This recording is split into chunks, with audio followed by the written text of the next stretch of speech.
গণতন্ত্রের সময় এসেছে, যখন নির্বাচনের সময় এসেছে, আবারও জনপ্রতিনিধি হওয়ার জন্য দেশে এসে সেই দ্বৈত নাগরিকত্ব সহই নির্বাচনে অংশগ্রহণ করার পায়তারা করছে।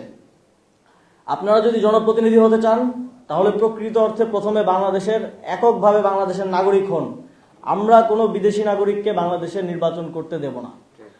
আমরা কোনোভাবেই, যদি নির্বাচন কমিশন এক্ষেত্রে সংবিধান লঙ্ঘন করার কিংবা কোনো ধরনের ইন্টারপ্রিটেশন দেয়ার কিংবা কোনো ফাঁকফোকরের মধ্য দিয়ে তাদেরকে এখতিয়ার বহির্ভূতভাবে তাদের প্রার্থিতা বৈধ করার কোনো চেষ্টা করে, তাহলে আমরা একই সাথে আইনি লড়াই লড়বো এবং একই সাথে রাজপথেও নামবো। আমরা এই নির্বাচন কমিশনকে সর্বোচ্চ সহযোগিতা করে আসছে প্রথম দিন থেকে, এবং আমরা বিভিন্ন জায়গায় তাদের অনেক ঘাটতি সত্ত্বেও তাদের এই যে একপাক্ষিক অবস্থান নেওয়াটা, সেটা আমরা একদম যাচাই বাছাইয়ের পর্যায়ে থেকে দেখে আসছি। তারপরেও আমরা চেষ্টা করছি তাদেরকে সময় দেওয়ার, সুযোগ দেয় যাতে তারা এগুলো ঠিক করে নেয়।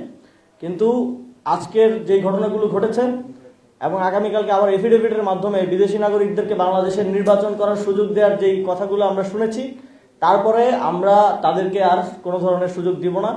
আগামীকাল যদি আমরা দেখি যে কোনো ঋণ খেলাপি, কোনো দ্বৈত নাগরিকত্বধারী কেউ নির্বাচন করার যোগ্যতা পাচ্ছেন, সেটা যে শর্তেই হোক, যে ইন্টারপ্রিটেশনের মধ্য দিয়েই হোক, আমরা সেটার বিরুদ্ধে রাজপথে নামব।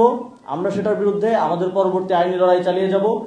আমরা কোনোভাবেই এই নির্বাচন কমিশনকে পূর্ববর্তী 3টি নির্বাচন কমিশনের মতো একটা দায়সারা নির্বাচন এবং একপাক্ষিক নির্বাচন, সেটেলড নির্বাচন আয়োজন করার সুযোগ দিব না। জাতীয় নাগরিক পার্টি তাদের জোট শরিকদেরকে নিয়ে এই বিষয়টিকে খুব সিরিয়াসলি ডিল করবে এবং এই বিষয়টিকে এই ধরনের কোনো কিছু ঘটা থেকে রুখে দাঁড়ানোর জন্য কাজ করবে।